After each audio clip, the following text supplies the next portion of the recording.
Love is supposed to be a sanctuary. A place where trust is sacred. A force that binds people together, even in the most impossible circumstances. But in the cold, calculated world behind prison walls, love can be something else entirely. A weapon. A smokescreen. A ticking clock to something far worse. At first, it was whispers exchanged through steel bars. Notes passed in secret. Glances that lingered too long.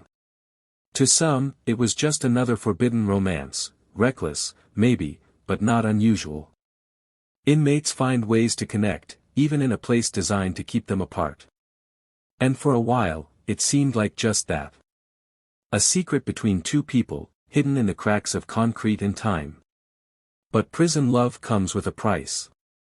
It exists under rules no one writes down, rules that can change in an instant. What seems like passion one day can become a liability the next. And what starts as a secret can turn into a trap. The warning signs were there.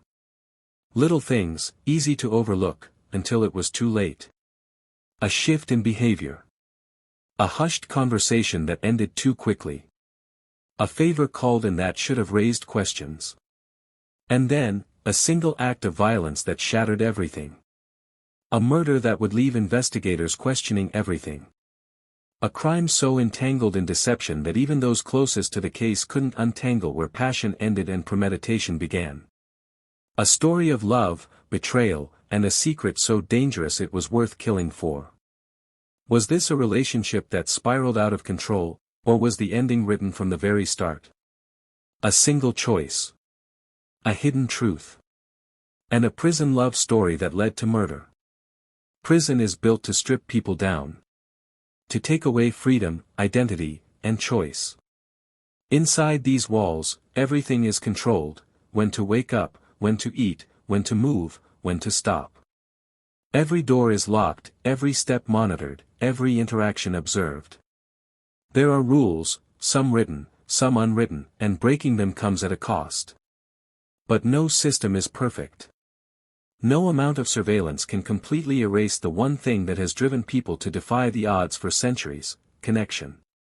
Even here, in a place designed to isolate and punish, human nature finds a way. Bonds are formed in the spaces where the cameras don't quite reach. Alliances are made through whispers passed from cell to cell. And sometimes, against all reason, against every barrier meant to prevent it, something more begins to grow. Love. It doesn't start the way it does on the outside. There are no first dates, no long walks, no stolen kisses under streetlights. Instead, it's a glance across the yard, a note slipped under a meal tray, a word spoken too softly for anyone else to hear. It's a risk. A gamble. A secret that, if exposed, could be used against them in ways they can't predict. Because in prison, relationships don't exist in a vacuum. Everything means something. Everything has weight. And love, in a place built on survival, can be the most dangerous thing of all. At first, it was nothing more than a secret between two people. A connection forged in stolen moments, hidden in plain sight. One of them, known for their short temper and violent past, had a reputation that carried weight. The other was quieter, calculating, always watching. They were an unlikely pair, but in prison, the unlikeliest of alliances are often the strongest. For a while, it was just a game, one they thought they controlled. But prison changes people. It forces them to make choices they never thought they'd make. And somewhere along the way, this game stopped being harmless. The closer they got, the more complicated things became. Secrets don't stay hidden forever, and one of them was carrying a truth that, if discovered, could change everything. There were signs.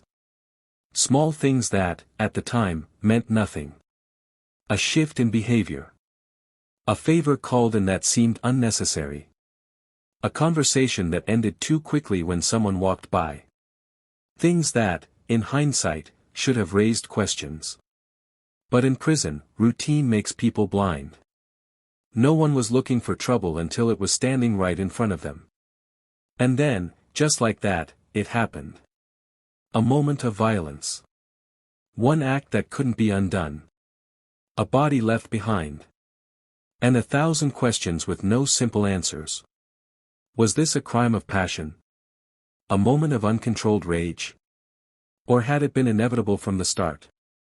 Investigators would try to unravel the truth, peeling back the layers of deception, manipulation, and emotion that led to that final, bloody moment. But in a place where nothing is ever what it seems, where reality is shaped by power and perception, the truth would be anything but simple. A forbidden love. A deadly secret. And a crime that no one saw coming.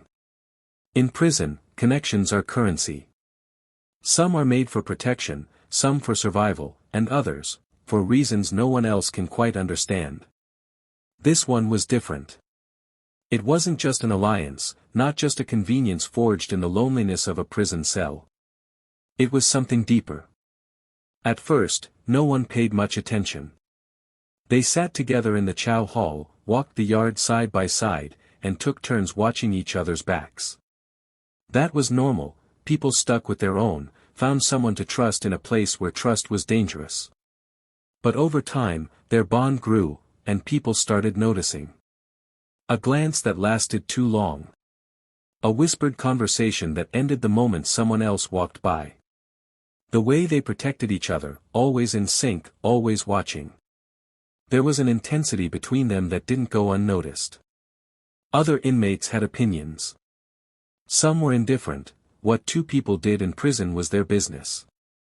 Others were amused, waiting to see how long it would last before it turned bad. But then there were the ones who didn't approve. In a place where reputation was everything, where power was maintained through dominance and fear, relationships like this weren't just frowned upon. They were seen as weaknesses. And weakness had consequences. A few warnings were given, muttered under breath in the yard or scribbled in messages passed between cells. They ignored them. Maybe they thought they were untouchable. Maybe they didn't care. But in prison, nothing stays private forever. And nothing comes without a cost. The discovery of HIV. Rumors are a prison's heartbeat. They move faster than any inmate, spread further than any guard's report. And once a rumor starts, it's almost impossible to stop. No one knew exactly where this one started. Maybe it was a careless conversation in the infirmary, something overheard and repeated. Maybe it was another inmate with a grudge, eager to set a fire that couldn't be put out. Or maybe it had been written in a file long before either of them ever met, a truth that had simply been waiting to be uncovered. One of them had been keeping a secret. The first whispers were quiet, almost uncertain. But in a place where trust is already fragile, it didn't take much for doubt to take root. They had been close, too close. And now, one of them was allegedly carrying something that changed everything. HIV*. The reaction was immediate. Other inmates started looking at them differently, shifting away, speaking in hushed tones. Some were disgusted. Others, curious, watching, waiting to see what would happen next. Because in prison, this wasn't just about health. It was about survival. About betrayal. About control. At first, the accused denied it. Called it lies, manipulation, an attempt to turn them against each other. But rumors in prison don't die easily. They spread, grow, infect everything around them. And then, somehow, some way, the truth came out. Was it a slip-up in the infirmary? A medical file left open just long enough for the wrong person to see? Or did someone who knew the truth decide it was time to use it? Maybe a guard, maybe an inmate with something to gain.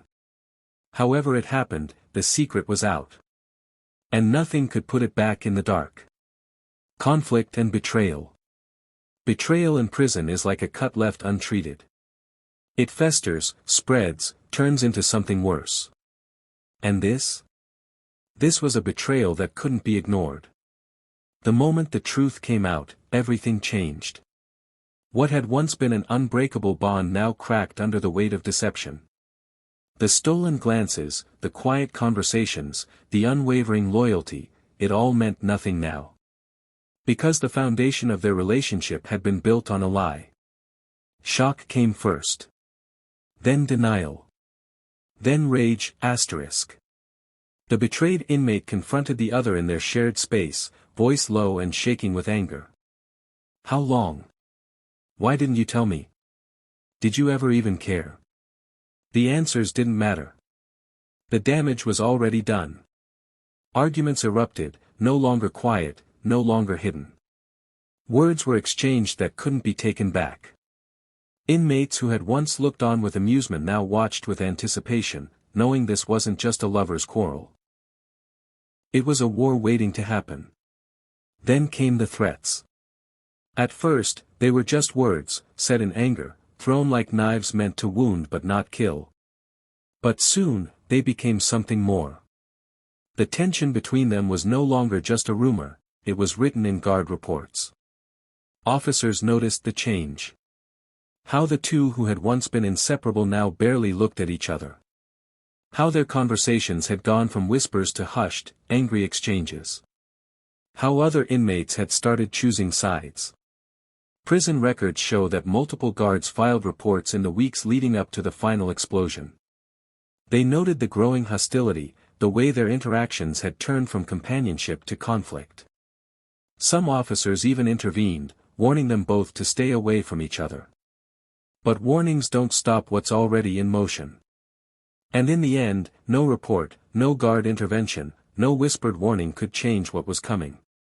The night it happened, the air inside the prison felt different. Heavy. Charged. Like something was waiting to break. All day, tensions had been high. The two had barely spoken, avoiding each other like enemies instead of former lovers. Other inmates had noticed, the looks exchanged across the yard, the way one of them clenched their fists when the other walked by. There was a storm coming. Everyone knew it. No one did anything to stop it. And then, night fell. At 9:43 p.m., the unit was placed on lockdown. Cells locked, voices lowered, guards settled in for the routine graveyard shift. But behind those bars, something was brewing. Some say it started with a whispered argument, words passed through the cracks of their cells. Others say one of them had spent the evening pacing, restless, waiting for the right moment. Either way, what happened next would be remembered in whispers and nightmares. At 10:12 p.m., the cell door slid open. A moment of silence. Then, movement. Quick, calculated. A figure slipping inside. A confrontation that had been waiting to happen for weeks finally reaching its breaking point, asterisk. Who struck first? No one knows for sure. Some say it was rage, an attack fueled by betrayal, by months of resentment finally boiling over. Others believe it was self-defense, an act of desperation in the face of a looming threat. What is known is that within moments, the violence was real. Brutal. Unforgiving. The weapon? A shank, small, crude, sharp enough to puncture flesh. Smuggled in, maybe traded for, maybe fashioned from something as simple as a piece of metal hidden beneath a mattress. The first strike was deep. The second, deliberate. By the time the third came, the outcome was already decided. The last moments. Eyewitness accounts differ. Some say the victim fought back, that there was a struggle, a desperate attempt to survive. Others claim it was over almost as soon as it began. A sharp intake of breath. A body hitting the cold concrete floor. A few final gasps before silence. Was there regret in those last moments? Fear? A plea for mercy? Or just the quiet realization that this was always how it was going to end? When the final blow was delivered, it was with certainty. Finality. And then, for a moment, there was nothing but silence. Immediate aftermath. The quiet didn't last. At 10:15 p.m., an inmate screamed. Then, chaos. The alarm blared through the facility, shrill and unrelenting. Guards rushed in, keys jingling, boots pounding against the concrete as orders were shouted. Lock down! Lock down! Cells slammed shut. Inmates pressed themselves against the bars, some watching in horror, others in grim fascination. And in the center of it all, the survivor stood over the body. Blood on their hands, on their clothes, pooling at their feet. The air smelled metallic, thick with something that couldn't be undone. What did they do next? Some witnesses say they looked down at what they had done, their expression unreadable. Others claim they dropped the weapon immediately, stepping back in shock as if they hadn't realized what had just happened. And then, there were those who swear they saw something else. A calmness. A slow exhale. A moment of eerie stillness before the guards tackled them to the ground, before the handcuffs snapped into place, before the reality of what had happened settled into the walls of the prison like an unshakable ghost. Was it self-defense? Or premeditated murder? In the days that followed, investigators would search for answers. They would pore over guard reports, interview inmates, reconstruct every step leading up to the moment the blade met flesh. They would ask the question that no one could quite answer: was this an act of blind rage, or had this been planned from the very beginning? The truth, as always, would be buried beneath conflicting stories, hidden in the spaces between fact and perception. But one thing was certain: one inmate was dead. The other would never leave prison walls again. And a secret that was never meant to be revealed had ended in blood. Prison walls are meant to contain violence. But when blood is spilled, even behind bars, the world outside takes notice. The investigation began immediately. The crime scene, a cramped prison cell, stained with blood and filled with the echoes of a struggle, was photographed, catalogued, and combed for evidence. The murder weapon, a makeshift shank still slick with crimson, was sealed in an evidence bag. Every detail, no matter how small, was noted. By morning, investigators were questioning inmates, piecing together the events of the night before. Some claimed they heard the argument before the attack. Others insisted they had no idea anything was wrong. But one thing was clear: the truth was murky, and everyone had a different version of what really happened. What would the surviving inmate say? They were pulled from their cell, wrists cuffed, an armed escort on either side. Under harsh interrogation lights, they gave their statement. It was self-defense. They came at me first. I had no choice. The claim was simple: they had been attacked, and they had done what they needed to survive. But the prosecution didn't see it that way. Was this a crime of passion? Or a calculated act of revenge? Prosecutors wasted no time filing charges. The surviving inmate was formally indicted for first-degree murder. The state argued that this wasn't self-defense, it was cold, premeditated violence. A betrayal turned deadly. The trial that followed was unlike any courtroom drama seen before. It wasn't just about murder, it was about deception, motive, and the blurred line between love and hate. The prosecution's case. The prosecution painted a chilling picture. They argued that the surviving inmate had been consumed by anger, that the discovery of the HIV diagnosis had ignited something uncontrollable. The evidence was damning: witnesses testified about the arguments, the threats, the growing hostility between the two. Guards recalled incidents where tensions had nearly boiled over in the weeks leading up to the murder. Then there was the weapon. A shank, small but lethal. It hadn't been made in a moment of desperation, it had been crafted, hidden, waiting. This wasn't a fight that got out of hand, the prosecutor told the jury. This was a planned execution. They called upon a forensic pathologist, who described the fatal wounds in gruesome detail. The blade had been driven into the chest with force, puncturing vital organs. The placement, the depth, it suggested precision, intent. This wasn't a struggle, the expert concluded. This was an attack. The defense's argument. But the defense told a different story. They painted the victim not as the innocent party, but as a predator. Someone who had lied, manipulated, and put another person's life at risk. My client didn't act out of hatred, the defense attorney argued. They acted out of fear. They presented their own witnesses, other inmates who testified that the victim had a temper, that they had a history of confrontations. Some even suggested that the victim had attacked first, that the surviving inmate had only done what was necessary to protect themselves.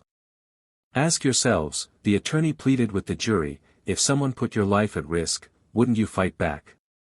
Then came the final argument, the murder was not premeditated. It was not an execution. It was self-defense. But the prosecution wasn't done yet. They had one more weapon in their arsenal. Then came the twist no one expected. During the trial, a new theory emerged, one that changed everything. What if the HIV diagnosis had never been real? Some inmates claimed the rumor had been a setup from the beginning, a lie designed to justify what happened. One inmate, testifying under oath, told the court, "I knew them both. That whole HIV thing. It was never confirmed. It was just talk. Someone wanted them dead, and this was how they made it happen." Was there a hidden third party? Another inmate who had planted the rumor? A guard with a grudge? The prosecution dismissed the theory as wild speculation. "We deal in facts, not rumors," the prosecutor snapped. But the seed of doubt had been planted. And once doubt enters a courtroom, it can change everything. The verdict and sentencing. In the final moments of the trial, all eyes turned to the defendant. Did they feel remorse? Were they haunted by what they had done? Some said yes. That they sat there, head bowed, as if carrying the weight of what had happened. Others claimed their expression was unreadable, that they looked through the courtroom like they were already somewhere else. Then came the jury's decision. After days of deliberation, they filed back into the courtroom, solemn, tense. The judge asked for the verdict. The foreperson stood, cleared their throat, and read the words that would decide a fate. Guilty. The surviving inmate was sentenced to life without parole. The courtroom was silent. Some said justice had been served. Others whispered that the truth had never really been found. And in the end, the story ended as it began, with 2 lives destroyed, and a truth buried in the walls of a prison that had seen it all before. Reflections on the case. A crime behind bars rarely shocks those who live within prison walls. Violence is expected. Betrayal is routine. Death is just another part of the cycle. But even in a place where life is measured in time served, some crimes stand out. Some stories refuse to be forgotten. This case is one of them. Because this wasn't just another fight between inmates. It wasn't just another statistic in the long history of prison violence. This was something different, a relationship that began in secrecy, unraveled in betrayal, and ended in blood. But what does it really say about the world behind these walls? About the relationships that form in the most unlikely of places? Prisons are built to punish, to isolate, to strip away freedom. But they do not strip away human nature. Even in confinement, people search for connection. They crave it. They depend on it. And in a place where survival often comes down to who you can trust, that connection can be the only thing standing between life and death. For some, love in prison is an escape, a brief moment of humanity in an inhumane world. But for others, it is a risk. Because behind bars, trust is fragile, and secrets are currency. And when that trust is broken, when a secret is revealed that can never be taken back, the consequences can be deadly. This case sheds light on a hidden reality, one that few on the outside truly understand. The risks of relationships in prison are not just emotional, they are physical, psychological, and sometimes, fatal. When every move is watched, when every word can be overheard, and when enemies are never more than a few feet away, something as simple as love can become a game of survival. The unanswered questions. But beyond the tragedy, beyond the courtroom drama and the sentencing, we are left with questions that may never be answered. Was this truly a crime of passion? A moment of rage and fear colliding in an instant, leading to a split-second decision that could never be undone. Or was this something more? Was the anger festering long before that night? Was the betrayal simply the final push toward an act that had been considered long before the blade was ever lifted? And then, there's the other possibility, the one that lingers in the background like a shadow. What if the motive we believe to be true was never the real story? Some inmates claim the HIV diagnosis was never confirmed. That it was nothing more than a rumor, a weapon used to turn one inmate against the other.